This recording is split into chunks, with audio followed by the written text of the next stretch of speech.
दोनों की प्रेम कहानी एकदम फिल्मी थी। वही पहली नज़र का प्यार। शायद यही वजह थी कि मन के किसी कोने में एक उम्मीद थी कि इस कहानी का अंत भी ज़्यादातर हिंदी फिल्मों की तरह ही होगा, सुखद। चंचल और शोभित ने प्यार करने से पहले कभी नहीं सोचा था, लेकिन एक बार प्यार हो जाने के बाद दोनों बहते पानी की तरह आगे निकलते गए। शोभित ने जल्दी ही शादी करने के इरादे से एमबीए के ऐसे इंस्टीट्यूट में एडमिशन ले लिया जो नौकरी दिलाने का वादा करता हो। शोभित हड़बड़ी में इसलिए भी था क्योंकि चंचल के घरवाले लड़का तलाश रहे थे। किस्मत और मेहनत रंग ला रही थी। बड़े एमबीए कॉलेज में दाखिला मिलते ही दोनों के मुरझाते मन में पानी की छींटें पड़ गई थी। दोनों को लगने लगा था कि सब कुछ एकदम ठीक हो जाएगा, लेकिन हिंदी फिल्मों की तर्ज पर नाटकीय मोड़ आना ही था। सो आया।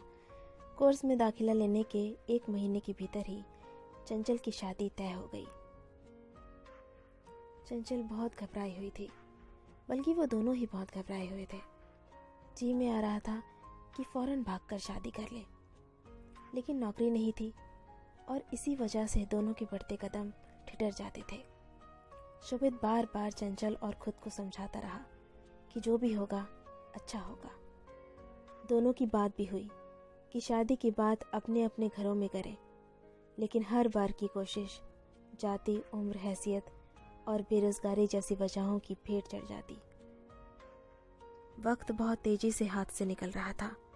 शोभित ने एमबीए की पढ़ाई और कोर्स छोड़कर कॉल सेंटर में नौकरी करने की सोची, लेकिन प्यार के रास्ते पर पहले चल चुके कुछ अनुभवी लोगों ने इससे होने वाले नुकसान को इतना बड़ा करके बताया कि दोनों इस रास्ते में भी आगे नहीं बढ़ सके। दोनों ने प्यार तो कर लिया था, लेकिन उसके आगे की बातें नहीं सोची थी। यही वजह थी कि प्यार के सफ़र पर निकल जाने के बाद जब बात शादी की आ रही थी, तो कभी चंचल को अपने भाई बहन की शादी का डर सता रहा था, तो कभी शोभित को परिवार की इज्जत और भविष्य की चिंताओं का काला खौफ। चंचल की शादी का दिन आते आते हर बड़े से छोटे मंदिर तक नंगे पांव जाने और 101 रुपए का प्रसाद चढ़ाने का वादा भगवान से वो कर चुका था। पर महंगाई के इस दौर में 101 रुपए से क्या होता है, शायद भगवान को भी ये मंजूर नहीं था। निराश होकर शोभित ने नास्तिकता से वास्तविकता की ओर कदम बढ़ा दिए। शादी तय होने से लेकर शादी के दिन तक लड़के का फ़ोन नंबर और पता फेसबुक से निकालकर कुछ जुगत बढ़ाने की कोशिश भी नाकाम रही थी। उसकी शादी वाला पूरा दिन शोभित ने मंदिर में ही बिताया।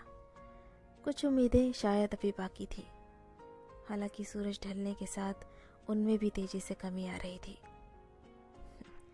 हिंदी फिल्मों को शोभित ने अपनी जिंदगी में कुछ ज़्यादा ही उतार रखा था, इसलिए शाम होते ही आखिरी सलाम करने पहुंच गया मैरिज हॉल।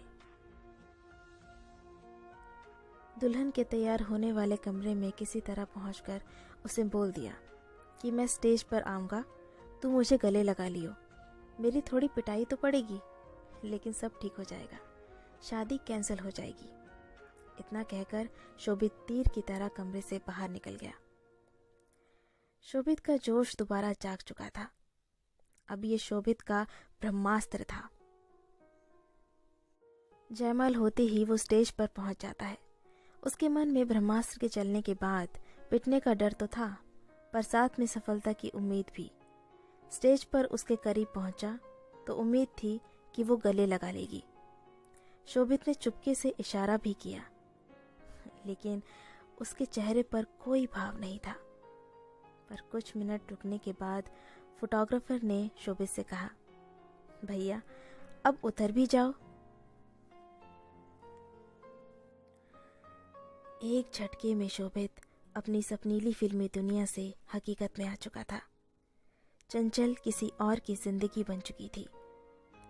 लौटने के बाद एक टक पत्थर सी आंख लिए शोभित रियल लाइफ से निकलकर अपनी जिंदगी की फिल्म को रिवाइंड होते हुए देख रहा था। पर शोभित का साथ देने के लिए चंचल नहीं, उसके नमकीन मैले आंसू और यादें साथ थीं।